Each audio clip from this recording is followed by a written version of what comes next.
ẹ̀yin ọmọ Yorùbá ẹ wò ẹ gbọ́ sí ìjọba lání ni àbí ìjọba àwọn Fúlàní àbí ìjọba àwọn terrorist ṣé mo pípẹ́ tí Tinubu tó fi gorí àlééfà president yìí àti gbẹ́lámọ̀ tí kò sọ̀rọ̀ wọn Fúlàní yìí tọ́dẹ̀ ń pọ̀ sí lójoojúmọ́ tí ìyẹn ìjọba ààrẹ Mohammed Tinubu tí orí kankan ṣe sí.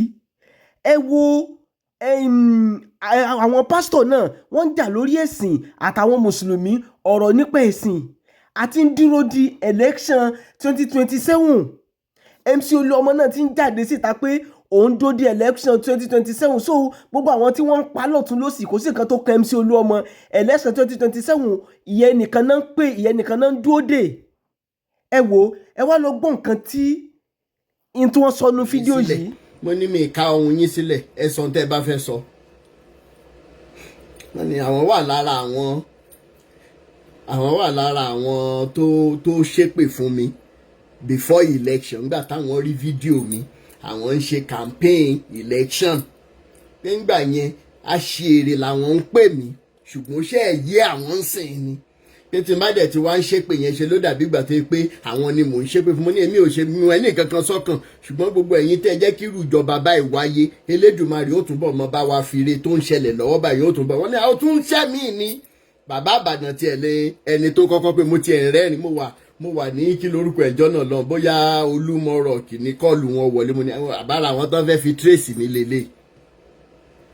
Mo dẹ̀ ń sunkún lórí fídíò náà mo ní ẹ̀jọ́ torí ọ̀la ẹ̀yin ọmọ Nàìjíríà. I was speaking English. I said Nigerians, if it is established that it is divide and rule mechanism làwọn politicians àtàwọn religious leaders ń lò to segregate and enter us, it is high time we stopped this madness.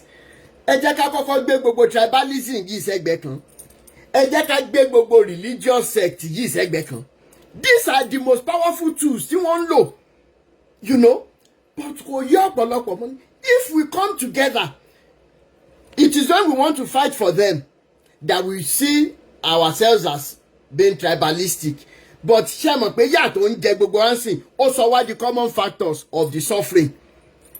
Mo ní báwo ló ṣe rí mẹ́ mo ní àrùn ojú ni kì í ṣàrùn mú. This same Tinubu came up and said òun lòun gbé Buhari wá lójú ẹ̀mí wa òun lòun gbé Buhari wá kí dẹ̀ lójú wá rí nígbà Buhari. Unfortunately, it has become a norm. Ẹ̀yin mélòó lẹ ti wà láyé nígbà Abacha táwọn èèyàn ń fi èrí tí wọ́n ń fi èrí ṣe àkàrà. Ẹ̀yin mélòó lẹ rántí pé ìgbà Abacha ni wọ́n device sawdust tẹ́ máa ṣe pangolo báyìí ẹ fi igi kan sáàrin ẹ lù nísàlẹ̀ ẹ wá ṣe sawdust ẹ̀yin mélòó lẹ rántí. Okay, mo wá fẹ́ béèrè question kan lọ́wọ́ ẹ̀yin tẹ́lẹ̀ ń ṣèjọba látòrí Tinubu ni o torí wípé ṣe rí iye àwọn tẹ́ bá lè pátá bá wá sí Nàìjíríà ẹ mọ̀ pa wà gan fẹ́ kú. Àìwí bẹ́ẹ̀ kàkú bẹ́ẹ̀ ṣùgbọ́n tá a bá tún wá kú sórí òótọ́ yẹn generation ẹ̀yin olórí burúkú tẹ́ wá ń jọba àti religion ẹ̀yin lẹ kọ́ wa wípé ká ṣòtítọ́ ká ṣòdodo.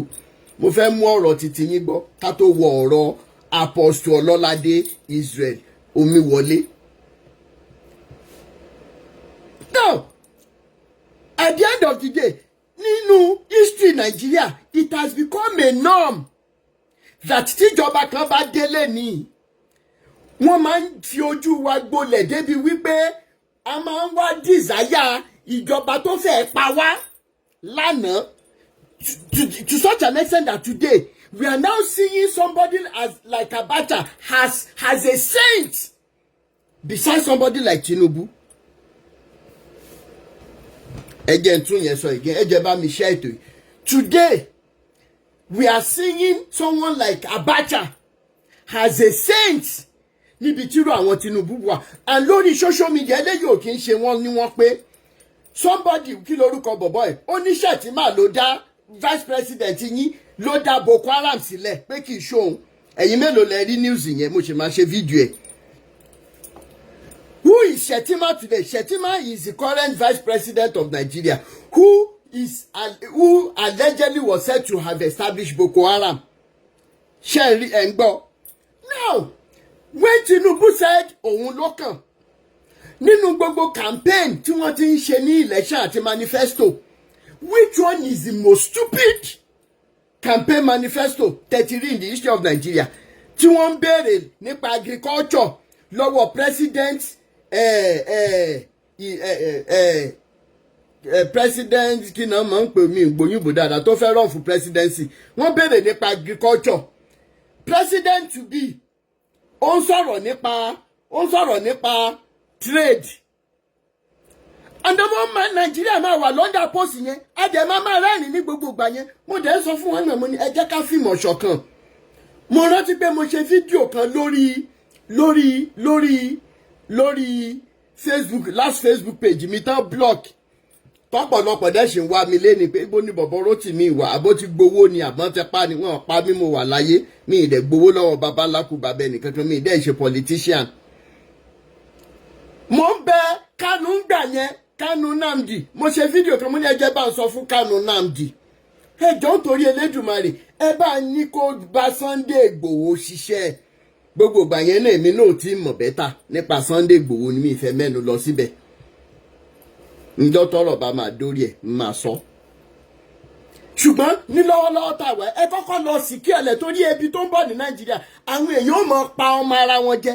Ní 2020 yẹn àwọn èèyàn ní Rótìmí láìláì gbẹ́nu sọ̀rọ̀.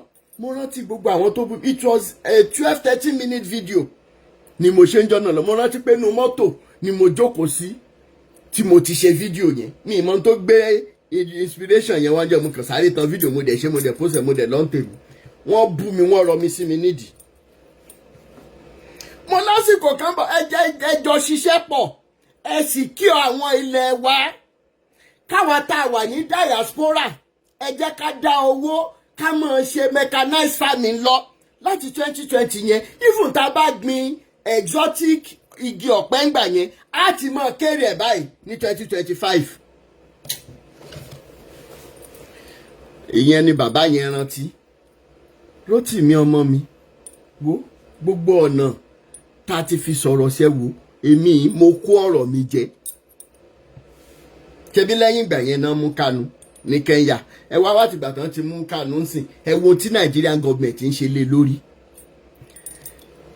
Sunday Igboho wọ́n mú, whatever game they played wọ́n ti fi sílẹ̀. In a nation where we have religion as our #1 priority, tó jẹ́ wípé tí ìyàwó bá ń ṣe ẹ̀sìn, tọkọ ń ṣe ẹ̀sìn, wọ́n máa wá bára wọn jà, wọ́n wá fà wọ́n ọmọ sínú páńpẹ́ ayé. In a nation that is bleeding, that the only thing our useless Senate President Akpabio, the only thing he could be doing was to be authorizing the immigration officer kan máa gba passport Natasha sílẹ̀. Ṣé nípa yẹ wá ti bàjẹ́ ní Nàìjíríà? Suffering and smiling. Ṣé ti rí báyìí? So at the end of the day, mo wá ń béèrè lọ́wọ́ the current regime mu Nigeria presidency nsìn. Kí ni nǹkan tí ẹ jọ promise ara yín pé ẹ fẹ́ gbé fúnra yín kó tó di pé wọ́n gbà kí wọ́n Tinubu di president? Nobody is asking this question. What exactly did you promise the Northerners? Did you tell them that you allowed them to be killing so that gbogbo resources tí wọ́n discover ní North, that you bastards will never declare as national property? Then kó lọ sókè òkun illegally. Ayé gbogbo yín máa bàjẹ́ tọmọtọmọ ni. Wí bẹ́ẹ̀ kàkúbẹ̀, ìjọ tẹ bá dẹ̀ pa wà ń lọ sinmi ni. Sábrọ́ọ̀dì tá a wà yìí náà, mo lọ sílé dáàrin ìjọ mélòó kan. Ọkàn mi gán balẹ̀, oògùn BP tán fún mi mi lò. Láàrin ìjọ mélòó kan náà jà torí pé mo kàn wá sílé lásán, BP gan fún rẹ̀ naturally wálẹ̀. Ẹ lọ bèrè, ẹ̀yin tẹ́ bá lẹ́bí lábrọ́ọ̀dì, mo ń fi títóbi Elédùmarè bẹ̀yìn. Ẹ máa chẹ́ẹ̀kì wọn dáadáa. Ẹ má kàn jẹ́ torí owó tán send nìkan lẹ́ máa pè wọ́n sí. Things are tougher than anybody could find the right words to explain. Àfẹ́tọ́ lọ́n bá gbà fún. Mo dẹ̀ mọ̀ pọ̀ lọ́n gan gbà, mo wà lára àwọn tọ́ lọ́n gbà fún torí iṣẹ́ tí mò ń ṣe ò ní mi lára. Mo dẹ̀ fẹ́ràn iṣẹ́ tí mò ń ṣe. Ṣùgbọ́n people are now living from hand to mouth. Even abroad tẹ́ ẹ sọ yìí, ẹ béèrè lọ́wọ́ ó dáadáa tẹ̀ wọ́n nù. So tán bá fowó kékeré ránṣẹ́ sí ẹ, jọ nítorí Ọlọ́run má tún ṣe wọn má brọ́dì pé wọn gbúdọ̀ rojú wálé o, if not àwọn ọmọ ẹ̀gán máa fara dì. Mo mọ tí mò ń sọ lọ́wọ́lọ́wọ́ báyìí. Ìwọ̀nba tán bá fún ẹ jọ nítorí Ọlọ́run rọra ṣàdúrà fún wọn ni. Ẹ̀jẹ̀ wọn, omi ẹran ara wọn náà ń fún ẹ, life wọn náà ń fún ẹ.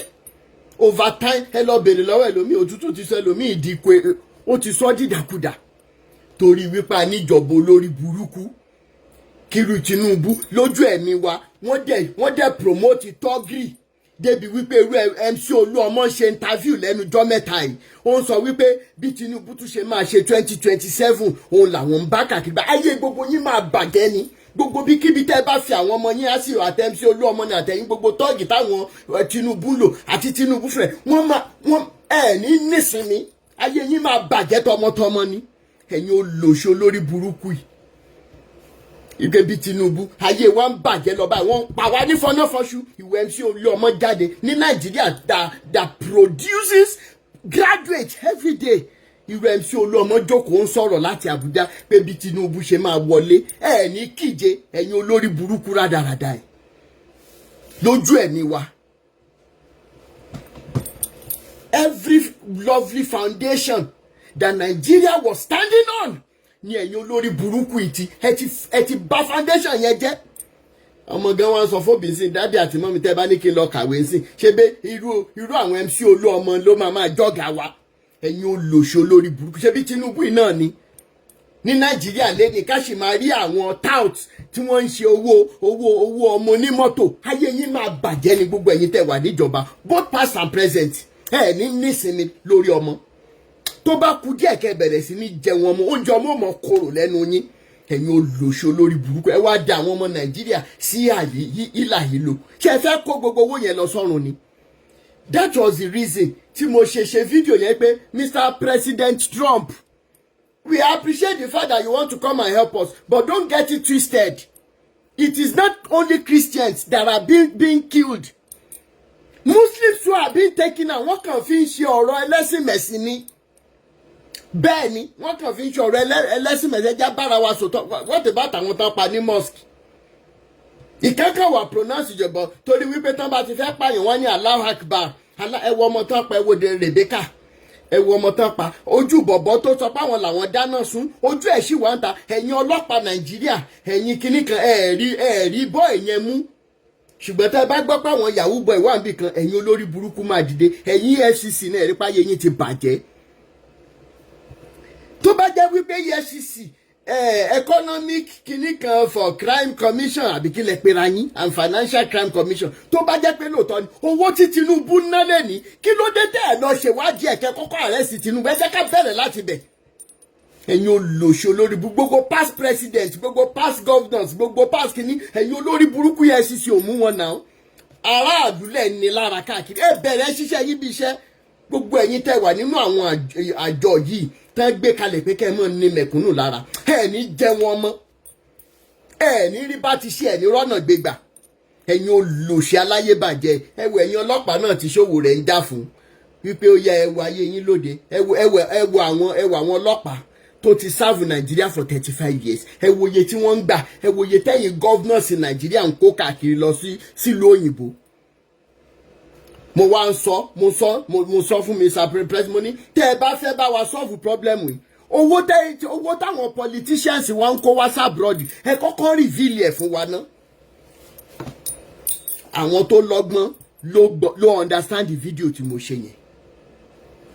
You are tagging us as kí lẹ máa ń pè yẹn náà third world countries, yet you world leaders or whatever rubbish you call yourselves, as much as we appreciate the fact that you want to come and rescue the people that are being marginalized in Nigeria, it is a good step. That is only if you have the right motive for what you want to do, sir, Mr. Trump. I will say this in English because I know they look at your face. Ìjọ tèmi máa kú ẹ̀mí tèmi ọwọ́ Ọlọ́run ló wà ìjọ tí n bá máa kú Ọlọ́run ti mọ̀. Àti ẹ̀ tó bọ̀ sí pé mi ìwálé ayé mọ́ ẹjọ́ tó bá dé bí mo sùn lálẹ́ bó bá dé ó káàbọ̀ ni. How can you people tag us in Africa as third world countries, yet you allow our leaders to cut away the money that you people lend to them, they bring it back into your various countries to hide and buy houses. And you are not looking into that aspect. What about Congo? Republic of Congo. What is happening there? Nobody is talking about them. What about this other African country? Because of their resources. Even though if Nigerians are saying and the US is coming for our resources, I would say it is a lie. Because in the first place, resources yẹn ọ̀nà wo gan ló gbà wúlò fẹ́mi àti ẹ táwa on the street ta jẹ́ masses. So even if they are coming for that resources, ẹ jẹ́ kí wọ́n wá kó now. Kò kúkú wúlò fún wa. Àwọn olórí burúkú Tinubu à ń kó ló jókòó síbẹ̀ lójú ẹ̀mí wa báyìí kán máa pardon olè kí olè dẹ̀ tún máa wà níjọba. Lójú ẹ̀mí wa báyìí kéèyàn jí adìẹ kí ẹ̀yin judiciary kẹ́ ẹ ní pé kí wọ́n lọ yẹgi fúnrú ẹni bẹ́ẹ̀. Yet ẹ mú àwọn apànìyàn ẹ mú terrorist ẹ mú àwọn bandits ẹ institutionalize wọn ẹ fi wọn sínú military ẹ fi wọn sínú uniform kínní ayé gbogbo yín tún máa bàjẹ́ lẹ́ẹ̀kan sí ẹ̀yin tẹ́ wà judiciary. Èpè tí yín náà ń bọ̀ lórí ọ̀rọ̀ Ọlọ́ládé ilé ni. Èpè tí yín náà ń bọ̀. Ẹ wo bí tẹ́ sún wa dé torí owó torí ìjẹkújẹ owó tẹ́ ẹ̀ ní farare ná. Owó tẹ́ ẹ̀ ní farare ná. Tẹ́lẹ̀dùmarè ó mọ̀ bá wa fa okùn ẹ̀mí yín já àtomi ẹran àtẹ̀jẹ yín àtẹ̀gùn yín Elédùmarè ó mọ̀ bá wa fìdè ẹ̀ ní kú báyìí ṣùgbọ́n ẹ wà nù ní ráyéráyé. Bẹ́ẹ̀ ni ẹ mọ ìnira kẹ́ ẹ tó jáde láyé ẹ̀yin olòṣì olórí burúkú yìí. Finally mo fẹ́ sọ̀rọ̀ nípa pásítọ̀ tó wà ní north yìí. Ẹ jẹ́ ká kí bàbá yẹn pé wọ́n kú iṣẹ́. Ẹ jẹ́ ká kí wọn. Iṣẹ́ irú bàbá yẹn ó lè wà kí irú wa ìdíje wípé sẹ́ Christianity ò kì í ṣọ̀nà mọ́. A man that stood up has a voice in the wilderness and saying he's ready to lose his life based on this fight. Ibo ni Kanu àti PFN níwọ̀ ẹ̀yin bàbá Adébóyè àǹkó ẹ̀yin olùṣí olórí burúkú aláyébàjẹ́. A man calling on Kanu and PFN rí kankan ṣe sí ẹ̀wò bọ́n ṣe pa wọ́n níbẹ̀ yẹn. Tó bá yẹ máa lẹ́ gbé Jésù dání ẹ̀ là ń bú Jésù. Ọ̀nà dàtà ṣe ní bú Jésù ẹ̀yin pásítọ̀ tẹ́ gbó tọ́da nínú ilé ẹ rọ́ǹgì wa now. Wrong us on this fact. Is it Jesus? You bastards are preaching. You good for nothing entities. Jésù tẹ́ ń polówó. Jésù oríṣiríṣi tó ní olórí burúkú gbogbo yín ń polówó. Jésù tẹ́ lọ mú nínú ẹgbẹ́ awo. Ẹ̀yin olòṣì táyé yín máa bàjẹ́ tọmọtọmọ ẹ máa lẹ́yìn ṣe mírèkù. Ṣáàrí fọ́tò grandchild mi inú yín tí báyìí pé bóyá pé wọn kì í fi nǹkan yọ̀yàn. Ṣebí mo ní fọ́tò grandchild kan lára àwọn bàbá yín ní Olúwa lọ́wọ́. Class 1 autism lọmọ yẹn ní yẹ tó lórí burúkú polówó Jesus miracle ní Nàìjíríà fún yín. Àwọn olòṣì olórí burúkú ẹ tì mí máa gbé fọ́tò yẹn síta. Bọ́mọ yẹn ṣe ń wò lélẹ̀ ó dẹ̀ polówó miracle ní Nàìjíríà. Jésù yín ò lè wo ọmọ títí ẹ sàn. Ayé gbogbo yín tó máa bàjẹ́ lẹ́ẹ̀kan sí ni. Only one man is now standing in the wilderness and calling a spade a spade. Calling a spade a spade. Irú bàbá Adébóyè tí gbogbo yín promote káàkiri bàbá ò lè sòtọ́ tó ráṣìírí bàbá náà wà lọ́wọ́ àwọn politicians yín wọ́n ti bá wọn jẹ́ńlẹ̀ alára wọ́n ti bá wọn jẹ́ńlẹ̀ àrẹ̀sà wọn ò lè sòtọ́ mọ́. Ẹ̀yin ọmọ Nàìjíríà ni mò ń bẹ̀ pé kẹ́ ẹ jí gidi ẹ kúrò lẹ́yìn àwọn olórí burúkú yìí. I don't have any personal hatred for any one of them but òótọ́ ẹ̀ náà la máa sọ. A man, only one man, mi morúkọ máa yẹn jẹun tó bá rántí ẹjọ ẹ fi sí comment section kí ẹ appreciate wọn. He stood up in the wilderness crying and weeping. Irú yẹn gbọ́dọ̀ wà bí ayé àtijọ́ kí irú wa ìdíje wípé enough is enough. Can somebody like that be? Can such elements be in Christendom? Kí irú wa ìdíje against wọn? That is what they call humanity. He's not doing it for money. He's not doing it for private jets. But do I blame this man? Olórí burúkú làwa tá jẹ́ members wọn náà. And we deserve worse. Ẹ wá wòye cases tó wà nínú inbox mi tí mi ti ráyè àtẹ. Ẹ̀yin tẹ́ ti gbé case yín wá. Mo mọ̀ pé mi wà lára àwọn tó ti bú wa tẹ́lẹ̀ mi nǹkan sì jẹ́ kẹ́ ẹ mọ̀ ni. Torí àwa ń ṣe fún humanity ni. nígbà tí mo gbé Títóyìn Gàngán bẹ̀rẹ̀ sí ní bú mi níjọ́ náà lọ́hùn tó ń ṣépè fún mi tó ń ṣe tó mọ̀ ṣé bí gbogbo yín wà ń bẹ̀ nígbà tó dẹ́rìí wàhálà he náà ṣé bí mo dìde fún inú mi dùn pé wọ́n ti fi sílẹ̀ báyìí she message me I appreciate her because ó mọ̀ lóore nǹkan pè ní humanity nìyẹn tá a bá ń jàbí ká kú kọ́nà ṣùgbọ́n tó bá máa kú kó kú náà lórí liberation tá à ń sọ yìí. Àwọn bàbá yín ní Olúwa ò lè lọ sí north kí wọ́n gbé Jésù lọ Jésù tẹ ló ń gbàlà Jésù tẹ ló ń wòsàn ẹ lè gbé lọ sí north ẹ̀yin olórí burúkú bàbá Adébóyè ń wá sí abroad ẹlẹ́wọ̀n ń ṣe light ẹ̀ ń ṣe pro experience ẹ̀ ń ṣe hallelujah challenge. Mo tún sọ lẹ́ẹ̀kan sí ọba dániwáyéjọ tó jẹ́ olóòótọ́ yóò mọ̀ ṣe yín pa tọmọtọmọ ẹ mọ̀ bànújẹ́ lórí ọmọ ní gbogbo ẹ̀yin jíò àti bíṣọ̀bù bẹ́ẹ̀ ni lórí ọmọ ẹ mọ̀ kàn bànújẹ́ ayérayé ẹ ní rí bá ti ṣe ẹni rọ́nà gbígbọ́ ọjọ́ alẹ́ yín ò ní san yín ẹ mọ̀ ráre kù ni ẹ mọ̀ kú síbi táṣọ yín ò wá tí ò sí ni ẹ̀yin olóṣó lórí burúkú aláyébàjẹ́ yìí ẹ lè lọ sí nọ́ọ̀tì lásán Ezekiel Dachomo thank you so much ẹ lè lọ nọ́ọ̀tì only one man is not standing in the north even in crumbled building even in crumbled in burnt building he was still standing and proclaiming Jesus. Irú yẹn wá lé wà káwa náà mọ̀ wá bu ẹnu àtẹ́lu Jésù ẹ̀yin olóṣó lórí burúkú yìí. Ṣé bá ọmọ bàbá Akíndayọ̀ mímì tó ti kú báyìí within the space of 6 months ìkejì ti kú. Kí ló dé tán kú kí ló ń pa wọ́n? Bàbá Adébóyè kí ló ń pa àwọn ọmọ bàbá Akíndayọ̀ mí? A ní ká máa béèrè lọ́wọ́ yín ni o. Ẹ jẹ́ bá mi láìkì ẹ bá ń dẹ power tap ẹ jẹ́ ká bọ́ sétò bọ̀bọ̀ yìí. Now lórí ọ̀rọ̀ bọ̀bọ̀ lórí burúkú àṣírí tí wọ́n allege wípé ó mọ̀ pé òun ní HIV virus lára ó dẹ̀ ń mú àwọn obìnrin lọ́lọ́kan òjọ̀kan ó ń bá wọn sùn láì lo protection. Ìròyìn tó dẹ̀ kàn wá lára allegedly is that this guy takes his medications as patients, right? But the ladies he has been having intercourse with, he does it raw, he doesn't tell them. Now, and the way it will come is ẹ̀wọ̀n àti ìyàwó òun sórí oríṣiríṣi kìíní kan. Ọ̀rọ̀ ẹ̀ wá dàbí ọ̀rọ̀ akọ adìẹ àti àgbébọ̀ adìẹ.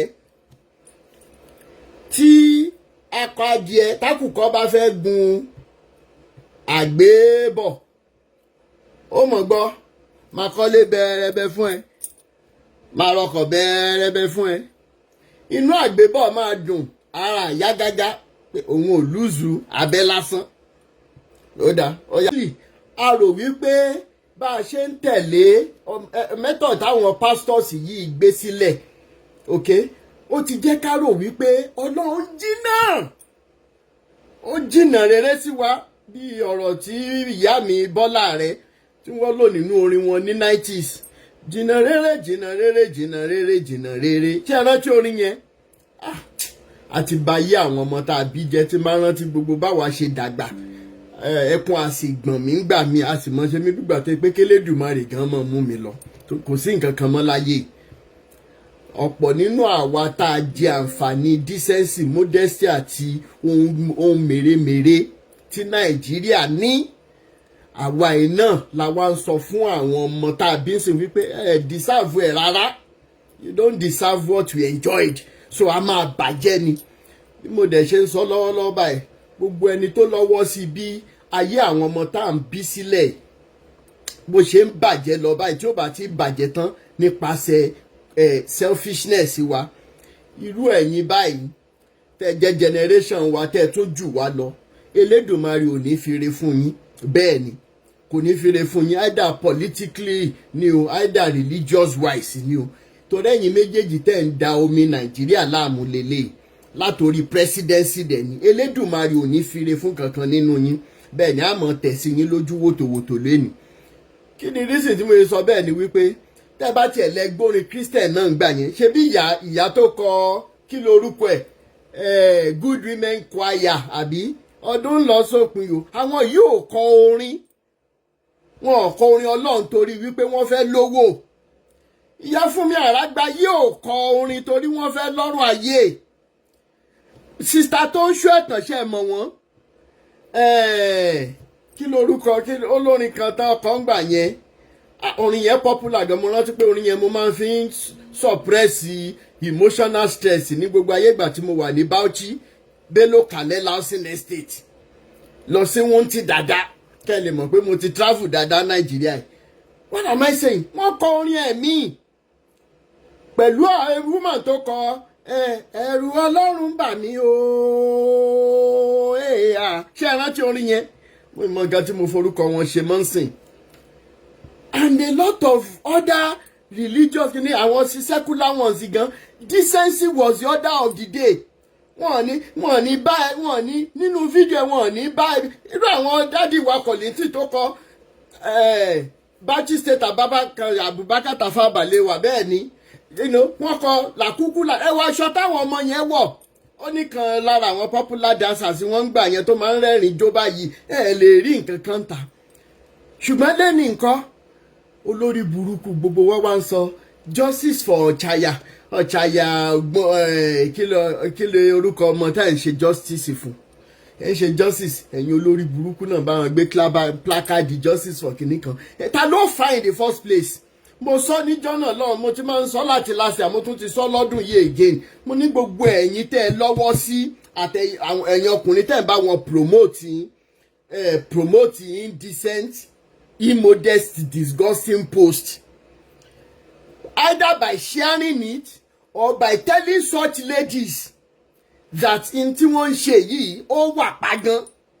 Pé táwọn ọmọ yẹn bá ti post ẹ̀ ní ìtẹ́rọra máa lọ bá wọn pé intẹ́ ń ṣe yìí ò dá lẹ́yìn.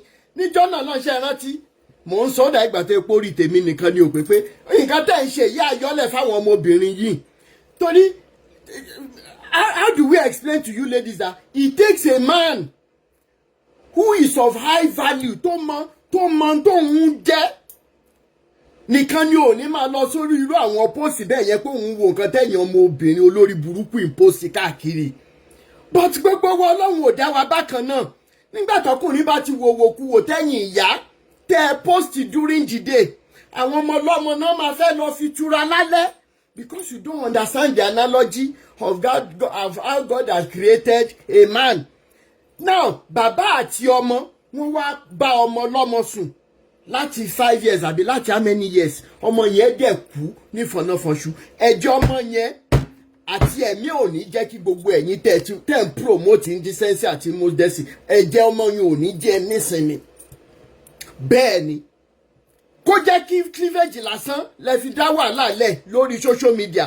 Àwọn ọmọ tí yín náà ó mọ lùgbàdì ayé wọ́n mọ kó sínú wàhálà ayé. Bẹ́ẹ̀ ni ní rí bá ti ṣe ní rọ́nà gbígbà torí mo tún ka story girl yẹn ẹ̀rọ Ọlọ́run tún bà mí mo sunkún. Ẹ̀dẹ̀ mọ́ bínú wípé mo pẹ́ kí n tó ṣí live video lénìí torí mi kì í ṣe pé bóyá mo kọyán yín kéré. It is just that mo travel wá sí Nàìjíríà lẹ́nu lọ́lọ́ yìí. Alẹ́ àná mọ́ àárọ̀ yìí ni mo dé. Ó yé yín alẹ́ àná sáàárọ̀ yìí ni mo dé flight jet lag àbí kílẹ̀ yín olóyìnbó máa ń pè jet kinní kan ò ṣe kinní kan òun ló mú mi mo dẹ̀ sùn. Mo sẹ́ta láàmù kẹrin ló ṣe ẹ̀jì mi. Ẹ má bínú mo fi títóbi Elédùmarè bẹ̀yìn ẹ fọwọ́ wọnú. So gbogbo kínní wọ́n ní pé amúkùn ẹrù ẹwọ́ ó lókè lẹ́wọ̀ ẹ̀wò sàlẹ̀. Gbogbo ẹ̀yin tẹ́ ń bá wọn bóyá Davido promo ó ṣe orin kan tó ń ṣò ìtàn àwọn ọmọ wa ń ṣò poverty ti jẹ́ kí àwọn ọmọbìnrin wa kán mọ̀ rí bá ti ṣe mọ́ kán mọ̀ ọ̀rọ̀ náà gbégbà débi pé wọ́n fẹ́ lọ jó. Ṣáwọn èèyàn ò kọrin nígbà táwa kéré ni. Àwọn orin tó jẹ́ pé tẹ́ bá sì play lẹ́ni ó sì make sense. Tá a bá play ẹ̀kọ́ dára púpọ̀ lẹ́ni irun ara yín máa dìde. Tá a bá play ẹ̀kọ́ ló gbé ní dèpò gíga. Tẹ́ bá play orin tí Daddy Kollington tí wọ́n kọ ní 1983 tí mo máa ń sọ ní gbogbo ìgbà torí ẹ̀ ń ṣe justice for kìíní kan justice for àwọn ọkùnrin náà tó jẹ́ pé àwọn ló lọ́mọ táwọn gẹ́sì yẹn bá ti post tó ṣe ara wọn lẹ̀ báyìí ẹ̀yin olórí burúkú ọkùnrin ti dénú inbox wọn ẹ máa wá sọ wípé you are fearful and wonderful made ẹ máa bẹ̀rẹ̀ sí ní sọ òyìnbó bí ẹni speak in tongues torí ẹ̀ ń wo ìhòòhò obìnrin yìí tẹ́ ẹ wò lánàá kí ló dà fún yín ṣé wọ́n ṣépè fún yín ni. mo mọ̀ pé ẹ̀yin kọ̀ọ̀kan máa ń rí kọ́mẹ́ǹtì mi lọ́ndàrú àwọn póòsì bẹ́ẹ̀ bí mo ṣe máa ń gbé wọn ré because enough is enough. ṣé ṣe entertainment rí ngbà tá a kéré ni ẹjọ́ ẹ gbà mí ṣé èmi nìkan lórí mi ò pé ni ṣé mi nìkan lórí mi ò pé ni. àwọn dájú sọ ní òkò ìfúnná kẹ́ ẹ wo nǹkan tó ń pè ní gospel music lẹ́nìí. You will see a level of indecency and immodesty being promoted in the church. Inú church aláṣọ funfun, ẹ máa rí táwọn girls yẹn máa gbọ́n èdú báyìí. Thank you so much, Ọmọtọ́lọ́ Limited. Ẹ ṣé, because onírọ́ ló máa ń lẹ́lẹ́rìí òun wà lọ́rùn, ń máa ń gbé wọn rẹ́ ni. And as a result of that, a number of girls have come to pé kí làwọn ṣe fún mi tí mo dẹ̀ ṣàlàyé fún wọn. And in all fairness, they stopped it. Christine Nigbokwe. Kí lorúkọ woman tó Onyeka Onwenu àwọn àti King Sunny Ade I will wait ẹ̀yin mélòó one love keep us together orin nìyẹn ẹ̀wọ̀n time promote lẹ́ni all in the name of orin àwọn onífújì náà gbẹ̀yìn tó jọmọ Yorùbá gidi wọ́n wá gbé àwọn ọmọ yẹn síwájú wọn ò ní wọ kankan ẹ máa lẹ́yìn ẹ̀ ń lọ pàtí ayé gbogbo yín ò ní dá pẹ̀lú àwọn olórin báyìí. Gbogbo tẹ́ bá ti fọjú àárọ̀ yín kójọ Elédùmarè ó mọ̀ fi fún yín níbànújẹ́ lọ́jọ́ alẹ́ nìyẹn tẹ́ bá tiẹ̀ máa dalẹ̀ ẹ jẹ́ ká kọ́kọ́ bẹ̀rẹ̀ ètò yìí láti bẹ̀ gbogbo ẹ̀yin pátá ikọ̀ àti ìríjú tó jẹ́ wípé ẹ ti wọ́n wí ọ̀dẹ̀ ọ̀dà lórí àwọn social media yẹn ẹ ti lọ promote rádaràdá tó fi àwọn ọmọbìnrin wá sínú ìgbèkùn tó fi àwọn ọmọkùnrin wá sí inú ìfọnáfọṣù Elédùmarè ò ní fi re fún yín mo tún sọ lẹ́ẹ̀kan sí i. Elédùmarè ò ní fire fún yín ẹ̀wọ̀n tá a kọ́ àwọn ká ní mi sí in the life of ká ní pé bọ̀bọ̀ tó ń jẹ́ engineer best ó wà bí by sí he was one of my students ní 2010-2011 ó lè second motion nǹkan tí mo fẹ́ sọ yìí gbogbo ìgbà yẹn mi náà máa ń ṣe prayer fáwọn ọmọ and everything ká tó ṣe teaching ìgbà míì mo lè máa teach lọ́wọ́ mo máa ń gbọ́ nǹkan báyìí sọ fọ́mọ báyìí you know my dad saw and we pray and everything Alegongo secondary school one mommy Bashorun high school Ikolaba grammar school all the way to Loyola mo máa invite mi káàkiri fún ministration every Friday Bishop Onabanjo high school Mount Olivet bẹ́ẹ̀ ni mò ń sọ fún yín mo sì máa àwọn òbí tó jẹ́ pé wọ́n sì rántí gbogbo ìgbà yẹn Aunty Kẹ́mi tájọ wà ní Redeem gbà yẹn láyé alálùmọ́lẹ̀ kínní wọ́n sì rántí mo rántí pé wọ́n bá mi ní Mount Olivet ìjọ kan wọ́n bá mi mẹ́rin ní Rotimi akàn máa ń fojú pẹlẹbẹ wù ẹ́ ní ṣọ́ọ̀ṣì àmọ́ pé mínísítà Ọlọ́run ní ẹ̀ mo ní ìwọ̀n bá tèmi tún lò láti fi jẹ́ káyé àwọn ọmọ ẹ̀dá ni I lead them in prayers I preach to them I encourage them and in one of those meetings you needed to come and see how young boys àwọn ọmọ GS2 GS3 mo ti sọ rí lórí live video mi tí wọ́n máa jí owó ìyàwó owó tí ò tí tó lẹ́yìn ìgbà tẹ́yìn obìnrin bá ti pósì rádaràdà tó táwọn ọmọ yẹn bá rí ẹ ti bu iná sínú ara wọn àwọn ọmọ yẹn máa wá lọ jí 500 lọ fi bá aṣẹ́wó sùn ní angu 90 àbí kí lorúkọ lé aṣẹ́wó yẹn ní ọ̀nà Ìwó road yìí between ìdí àpẹ́ sí Ìwó road ló wà mo kó sójà lọ bàbẹ̀ jẹ́ ẹ̀yin olórí burúkú aláyébàjẹ́ irú àwọn ọmọ kéékèèké ń wá fún yín lówó ẹ̀jẹ̀ gbà kán mọ́ bá yín sùn àwọn ọmọ GS2 GS3 kẹ́ ẹ lè mọ̀ pé mo mọ tí mo sọ I've been in the life of these children for so long and I know what it means the damage you ladies are doing you mothers are doing. àwọn ni pé ayé wa máa dá ayé wo ló fẹ́ dá ẹ wo a ṣẹ̀ṣẹ̀ bẹ̀rẹ̀ ni ẹ jẹ́ ń sọ bí ọ̀rẹ́ mi kí lorúkọ ẹ̀ Ibo ọ̀pẹ àkàkà bọ́tà á ní abẹ̀bẹ̀ṣẹ̀rẹ̀ ni Rótìmí abẹ̀bẹ̀ṣẹ̀rẹ̀ ni ẹ tí ì rí nǹkan kan àbí kì í ṣe generation tí bàbá ń bá wọn ọmọ sùn ìyẹn lọ lẹ́gbẹ̀ẹ́ kan ẹ̀yin ará Nàìjíríà gbogbo ẹ̀yin tẹ́ tọ́jú mi ẹ ṣé mo dúpẹ́ o gbogbo ẹ̀yin tí mi lè rí náà ẹ jẹ́ mọ́ bínú next year tó fẹ́ dé tán èmi ò jìnnà sílé àwọn tó ń dúnkokò mọ́ra wọn má wálé orí wọn ló burú àyùn lọ àyùn bọ̀ lọ́wọ́ yẹnu má sọ fáwọn èèyàn ibi tó ṣé ẹ fẹ́ pa mí ni ẹ bá pa mí ẹ jẹ́ lọ sí mi ẹ mọ̀ mọ́ dúnkokò mọ́ mi mọ́ ẹ mọ̀ mọ́ dúnkokò mọ́ rótì mi mọ́ àyùn lọ àyùn bọ̀ lọ́wọ́ tèmi ó mọ̀ yẹnu ìkọ́ bá lálẹ́sẹ̀ bẹ́ẹ̀ ni ọwọ́ tọ́gẹ́dẹ̀ yín bá dẹ̀ gbé báyìí Aare ló fi ń nà mo mọ̀ọ́mọ̀ ṣe fídíò yẹn ni mo mọ̀ọ́mọ̀ post ẹ̀ náà ẹ má ṣe àlòkè mo nẹ́bi rótì mi wàhálà ẹ̀kọ́ náà òwú tó di abẹ́rẹ́ ó kọjá so gbogbo ẹ̀yin tẹ́ fún mi ní àmàlà tàbùlà jẹ gbogbo ẹ̀yin kọ̀ọ̀kan náà promise mo túbọ̀ mi ì rí yín ṣùgbọ́n mo mọ̀ pé oníkálukú busy ni ẹ ṣé mo dúpẹ́ ìyẹn lọ mo ṣe fídíò kan tó ń go viral lórí issue Trump ò ṣe Trump ṣóye yín lóòótọ́ tẹ́ bá wo ibi tí ọ̀rọ̀ ìgbénipa tó dé ní Nàìjíríà mo sì ní àwọn àgbàlagbà bíi wọ́n tó bóyá bíi 8 or 9 tí wọ́n pè mí hello mo ní ẹjọ́ ta ni mò ń bá sọ̀rọ̀ Mr. lágbájá ẹjọ́ ẹ mọ́ ká o.